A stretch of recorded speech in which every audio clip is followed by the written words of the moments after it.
we are back for one last ride. I'm Matthew Bartlett, Director of Managing of the Roost, joined as always with JP Heath, Rice Owl's voice. We're fancy today. We got the music. JP is going to go look at the miniature version of the Eiffel Tower after this, and then we'll be off and running. Anything else on the to-do list this week? Just another football game? Lots of basketball. I am in Neon City, aka Sin City, sitting right by the T-Mobile Arena. Took a walk this morning by New York, going down the strip. So, yeah, I mean, if anybody thinks partying in Vegas, they think of me. So that's where we are. So. It's synonymous. It's the same thing. I'm such a WoW guy. If people really only knew, they'd get that joke more. But yeah, that is it's Vegas, baby. It's where we're at. It's been a minute. All I remember, it's been a couple years since I went, but the food, man. I feel like I just ate for like 4 days straight last time I was there. Now that'll do. That'll do. I'll definitely eat some food on you. Yeah. I'm sure while you're there, I guess folks of a wagering perspective can go to Vegas and place their bet on the Owls' final regular season game, which we're going to talk about for football. Last one, bowl eligibility on the line. General temperature of how you feel about this game with the perspective of how you felt coming up or in Charlotte last weekend, and we have that win in our back pocket. Really good. The Charlotte game was unique in that, Dean Connors, that'll be the Dean Connors game when you look back at it years from now. Should we be so blessed to still be doing this? I don't think it will be. I think we're going to have bigger and more. I think that was the teaser.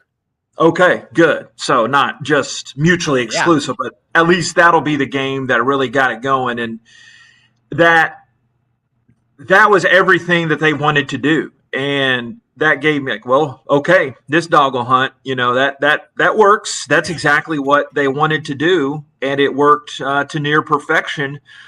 And Charlotte, the thing is, people look, it was Charlotte. And there's always going to be negative people in this silly world, but Charlotte was playing a lot better and they were really imposing their will on some other teams. So that was not an easy thing to do what they did, but the defense stepped up and really made things hard as Charlotte was trying to find their groove in the quarterback game and just running the ball the way the blue and gray did. And man, that was a fun. The fun is in the winning, as Coach Bloomgren tells us often, and that was a fun plane ride home. I don't know if you saw my JP necklace that Josh Piercy let me. He put it on me. He donned me as a fellow JP. Those who know.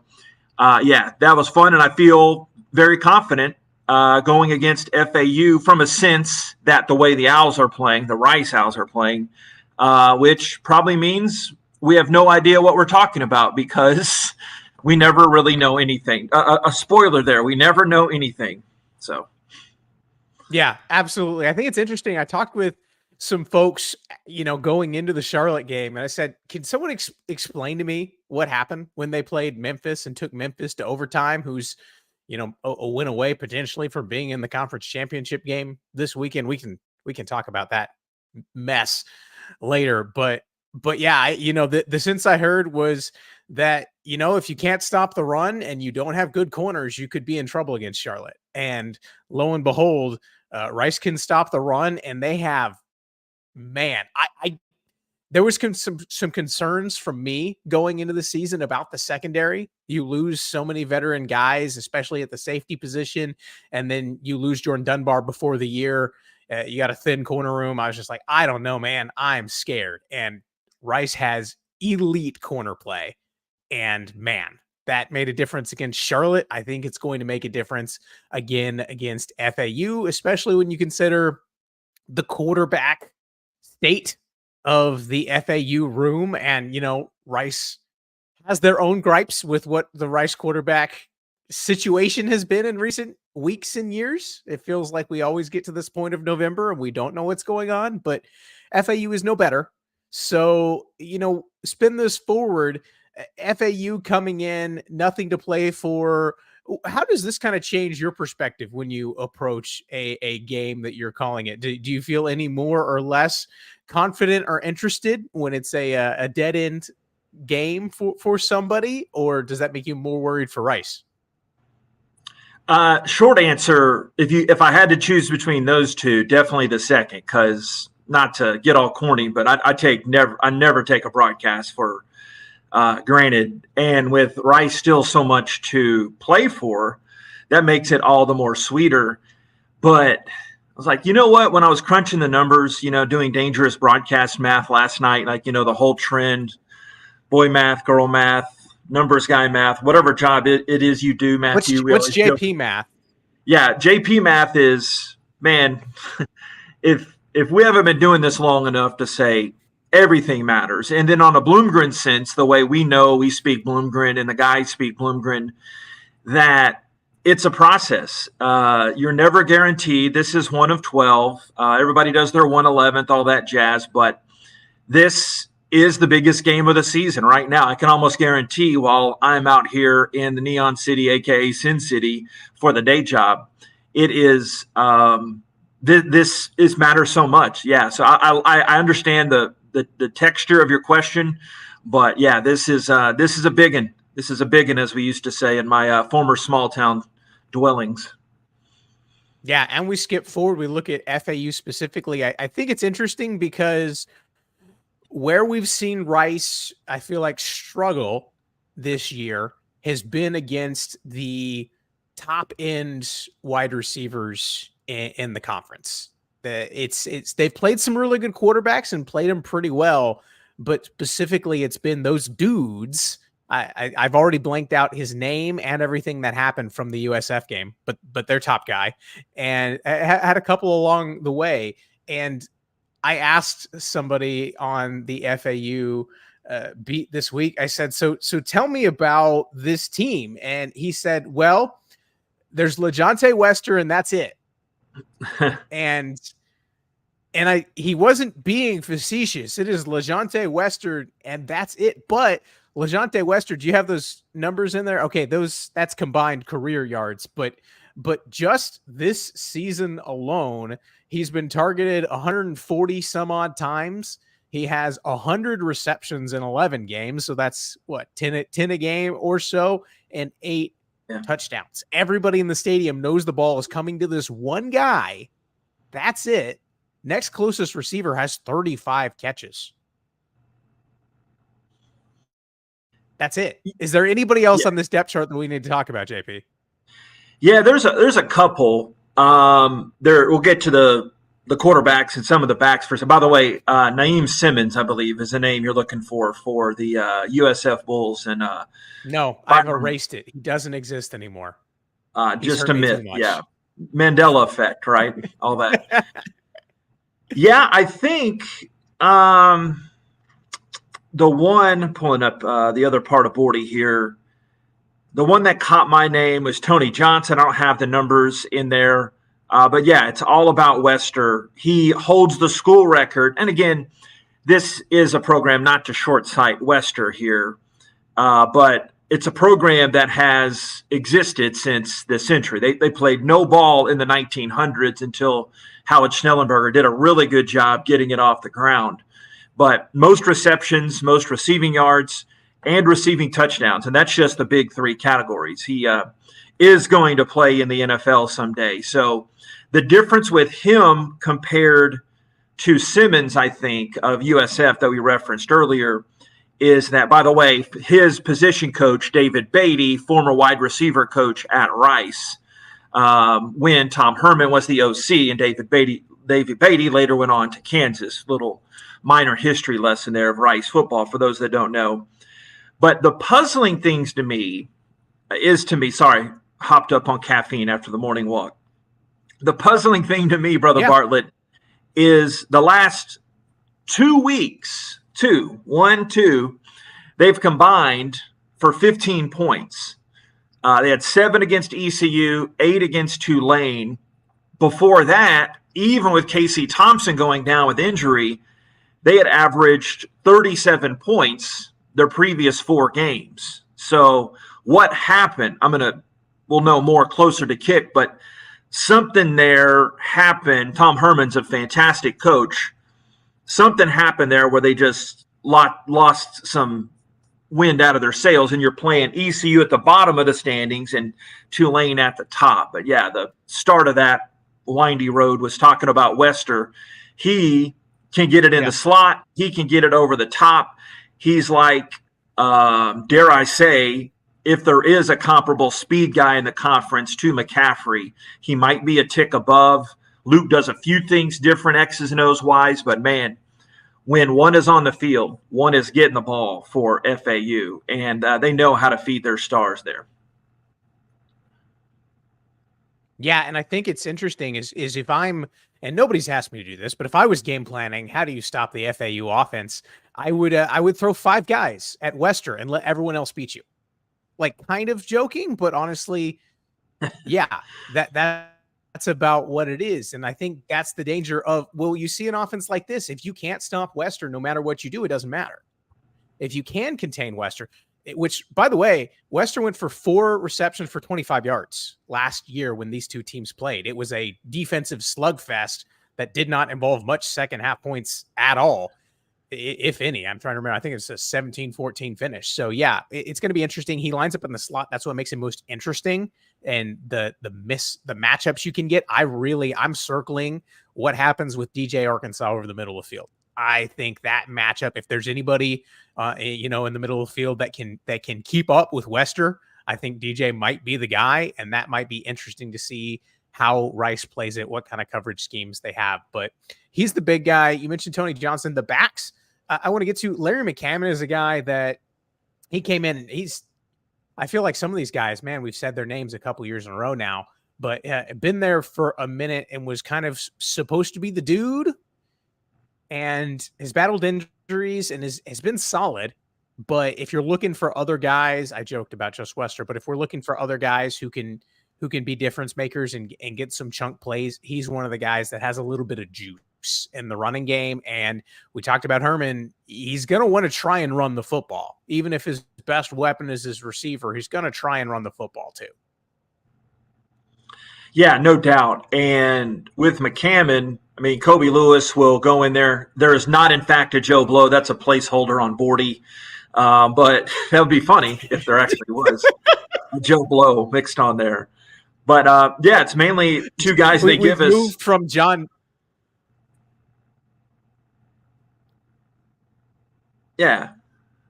It was a complete joke of moving on from John Doe to Joe Blow. I like your creativity, Mr. Broadcaster, sir. Yeah, it helps. Full disclosure, it helps on the plane ride. And just whenever I'm doing my prep to, okay, that lets me know I have not pulled in. So I don't have a Charlotte guy on the FAU. Right. Because it's happened before. That's why I do it, because it's happened before. So that's why it's like, wait a second. If I put a name, I know.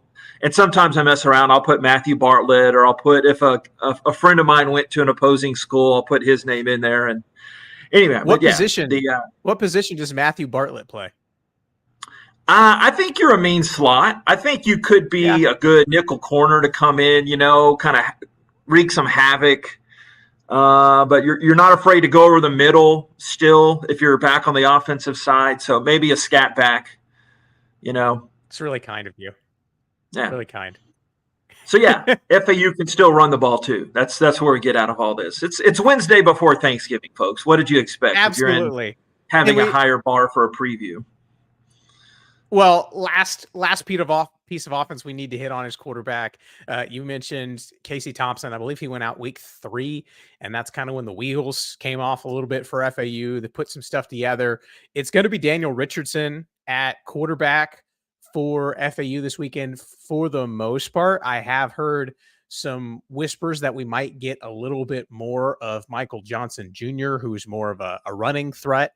Maybe we get some of him in the game. We could see another 2 quarterback system deployed against Rice this weekend, but Richardson's probably going to be the eye for the good portion of what we see. 12 touchdowns, 10 picks, 65% completion. So he's been able to get the ball out and done pretty well. but not a guy that probably they anticipated building their offense around. So it's taken them some time to get him up to speed and fit.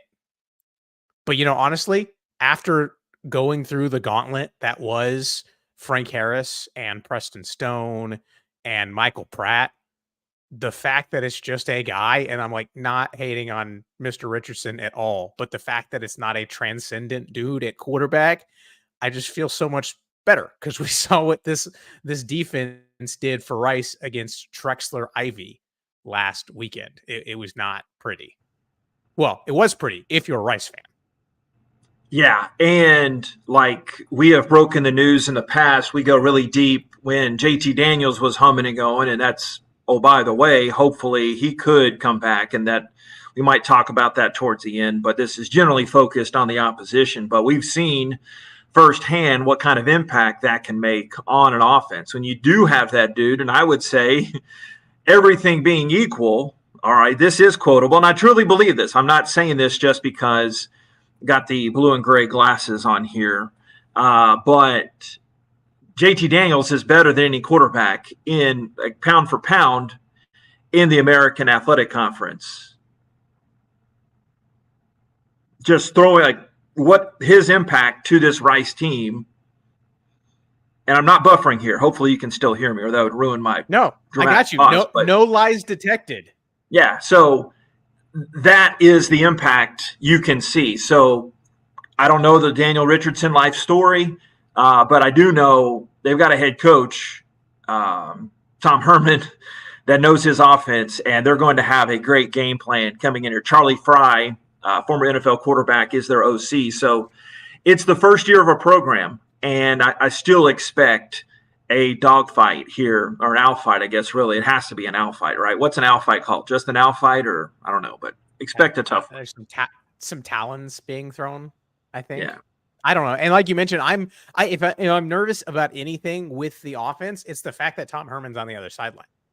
I'd like that's it. LeJontay Wester and Tom Herman are the two people that I think have the potential to make this more competitive than I want it to be. How about that? Again, so no lies. FAU, yeah, FAU offense, FAU defense. Kind of doing my prep for this.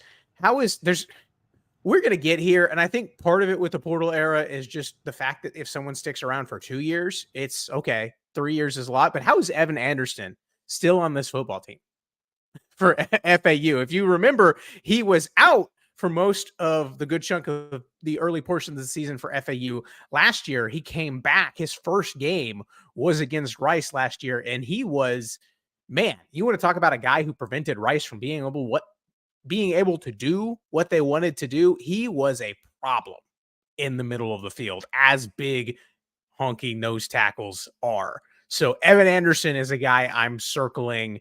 He got some interesting pieces along the front seven that I don't know if there's one or two other guys that I'm circling, but yeah, I think together. And the thing we have to remember with this team is I think pound for pound, like they've got some talent. Like they are recruiting from a rich talent area. They got a guy, even his first year in the program, has built in some transfers that have done a couple things at their previous stops. So I think collectively the front's pretty good. But again, you're coming off this madhouse run of playing the top three teams in the conference. This is not a step up, except for if you tried to convince me Evan Anderson was the best interior defensive lineman that Rice has faced in the past month, I could buy it. Anybody else up front that you've taken notice to? As far as just this game, I would say Gene playing next to him would be another tough one. But the way Connors he gets the dirty yards like up the middle, so I don't think they'll run away from them specifically. Again, I'm in Vegas, man. I have not talked to the Rice coaches specifically. They didn't ask us. Yeah, and they don't ask us. The news flash there. But the way Connors has been running the football, be interested to see what they can do because, quite bluntly, we saw early in the season how the interior got some push, and credit Sanders Davis and Coach Bloomgren for adjusting some of the blocking schemes recently, that they've negated a lot of that interior push. So that's my scenic way of saying the way Connors has been able to run, and they've used him everywhere. Like Dean was telling Nate and I post game, Charlotte, hey, I've got plenty of hits. I've got plenty of carries left in me that not like other running backs. I could keep going and going. He had career high 19 carries in the buck 84 he had. So looking at it from a Rice perspective, that would be key to negate some of that inside pressure. No, it wasn't specifically what you answered. That's just kind of what came out of the mouth. I'll blame it on being 2 hours earlier than you. I think it's key, and I think it comes down to, we close the book and talk kind of X factors. I think, man, it was almost an out of body experience last weekend, scrolling through my Twitter X timeline and seeing people complaining that Rice was not running the ball enough. Like, I was just like, what universe do I live in? I mean, it's hard to argue when Dean Connors is doing what he's doing. He's got to touch the ball, but I was just like, what is going on? So I think if you're able to dictate and control the line of scrimmage, especially against Evan Anderson, I don't think there's anybody in the secondary, especially I'm looking back at some of the guys and teams that FAU has led the nation in interceptions, I've been in top 5 like a couple times in the past 2 or 3 years. This has been a defense that has been ball hockey and has taken things away. They got Jaron Morris back there. He leads the team. Only 5 pass breakups, which I think Sean Fresh might have had 3 against Charlotte alone.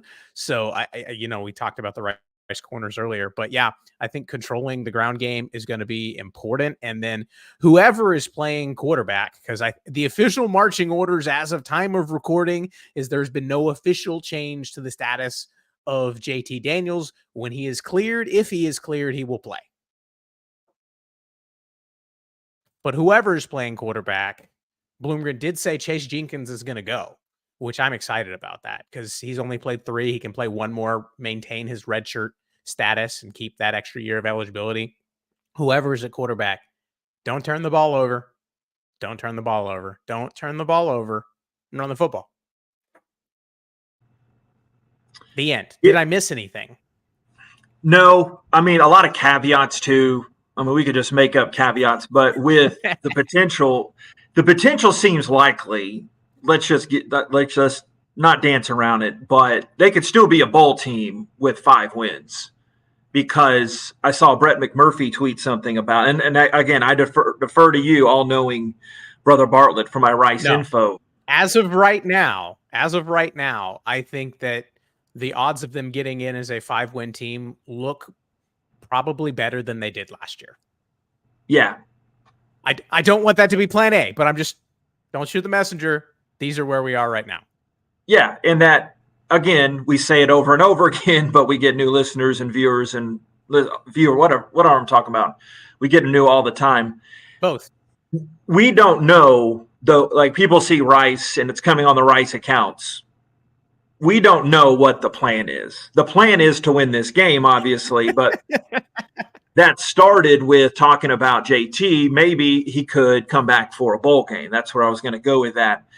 So then that would be amazing. You'd have the gravy on the biscuit, as we like to say, the cherry on the sundae, any other food analogies you want. But I'm very, very pleased with the way Padgett performed at Charlotte. And you're like, what are you talking about? He threw for X number of yards this. It's like, man, first of all, show some grace and give the guy a little bit of a break with coming in. And he's been dealing with his own things, but he's still a freshman. He doesn't have the most experience, but he ran for 2 touchdowns. He made the right throws. So they're in a good spot at quarterback, judging by what they came off of and getting the ground game. Dean Connors made Padgett look a lot better too. But yeah, and I'm so excited for the future of Chase Jenkins too. And getting a sprinkle of him. He's had that razzle-dazzle and he's been in there too. Yeah, it should be fun. I'm excited. It should be a good game. I do want to ask you, because this is more of an existential future of the sport question, but how ridiculous is it, and how do we fix it that Conference USA. Man, I don't think I've slipped up all year. The final week of the regular season, and I forget what conference. Shame on me. How ridiculous is it that the American has 3 undefeated teams at the final weekend of the regular season, A, and then B, there is the potential that if Navy beats SMU this weekend, the people or the teams playing in the conference championship game will be decided by computers. Like literally like the Massey index and composite and all of that stuff. Like we're going back to computers. Yeah, shades of 2013 with Rice and the decimal points. Which that was deciding who was going to host. Which, okay, you got to decide somehow. This is who's playing in the game. What do we have? 4 minutes? Yeah. Just you and me talking, right? Yeah, nobody else. No possible way this could ever get back to the conference, right? I blame the scheduling. I've said this on the record too. Like this is, again, old man shaking his fist at the cloud. From the Rice perspective, this is just me on the big fella here. This is just me saying this. You're kidding me with the Tulane, the SMU stretch with UTSA. Like what? And then SMU gets that schedule, that cupcake schedule that they got this year. I know they didn't really know that they were heading out. I'm blaming the caffeine, Matthew, for the rant that I'm in the middle of. I feel percolating. No, I set you up. I just don't understand life in general and how that schedule could have come about. So it's been a top-heavy conference. You and I know this, and most people probably know this that pay halfway attention to the league, but the teams at the bottom that were weighted on those teams at the top schedule did not help anyone else out. But I think UTSA and Tulane are the 2 best teams, and that's what I'd like to see in the title game. No bitterness whatsoever towards SMU, right? Yeah, and I think there's a mathematical way that we might be able to get there, but I think probably not. I like I said, it's not Big 12 tiebreaker bad, but yeah, I was looking through the schedule for UTSA and SMU and stuff this weekend. I'm like, man, can you swap Tulane out with like Temple for Rice or something like that? Like just balance it out a little bit for nothing else. And this is not even a Rice perspective. This is me as someone who likes college football. Like I would like to see Tulane and UTSA. I would like to see UTSA and SMU. Like, unless it's like they're the Tuesday night, Wednesday night, Thursday night sickos of watching some random game between directional schools that you haven't heard of. Sorry, Conference USA. But yeah, man, I don't know. Just as a football fan, I wish we didn't have this problem. And with leagues being this big, and the American isn't even big by the standards that we're going to be going to next year, man, we are going to have some undefeated teams not playing in conference championship games, and the world is going to explode. So you have been forewarned that this is coming, college football audience, and it'll be one of the less appealing parts of our new world of just whatever we're doing here with college football. Excuse you said for me to get a mini rant too. Yeah, we make a good couple here. Something like that. That's all we got. We will close it out. We will let you go get, I don't know, go find some food somewhere. Little Italy, go back to New York, get some New York pizza in Vegas, go watch a basketball game. Hopefully that turns out a little bit better than it did last night. And then we'll be back in Houston for Senior Day. 18 seniors, was that the number being ordered? Something like that. And then, man, hopefully, I get to see you again at least one more time on a football field with Rice clinching a bowl trip. I saw somebody, I don't know if it was Brett McMurphy or somebody, had them back in the Hawaii Bowl. So, do you want to hear a funny story? I always want to hear a funny story, JP. Metco. I let Metco is going to Hawaii for me for baseball because nobody cares about all the logistics, but we've got 2 basketball games in March that I just can't miss. So Rice baseball is going to Hawaii, and oh, how the irony if get to go to Hawaii with Nathaniel B. And thankfully, it's played the 23rd now, so we wouldn't miss Christmas. Right. But I did see that. I'm pro that. Yeah. We'll see. We'll break down the Hawaii Bowl maybe next week when it's Rice is playing the Hawaii Bowl. We'll see. That's all we got this week. Whenever it is, we will be here. We're doing another one of these, right? We got to ask Pillin, or can we just do it on our own? We don't have to tell him, do we? I don't see him here. He ain't the boss of me, right? Or is he? I guess maybe. I don't know. I don't know the answer to that question. We'll see. We will be back one way or another. We thank you for if you stuck it out all year, or even if you didn't and you just popped in once or twice. Thanks. We appreciate. We like doing this. We like interacting with you guys. Thanks to those who have stopped and said, "Hey, we appreciate it." We will. We'll see how it goes. Hopefully, Rice beats FAU. JP is going to hit up the Neon City. I don't even know if I knew that, but Neon City for us, and we'll see you later. Rice fight. Never dies, baby. Never dies. Vegas. I'm in Vegas, not Tampa. I'm in Vegas. Oh my gosh, where's my screen? I gotta have my screen to exit us out. Leave it in. All right, Matthew.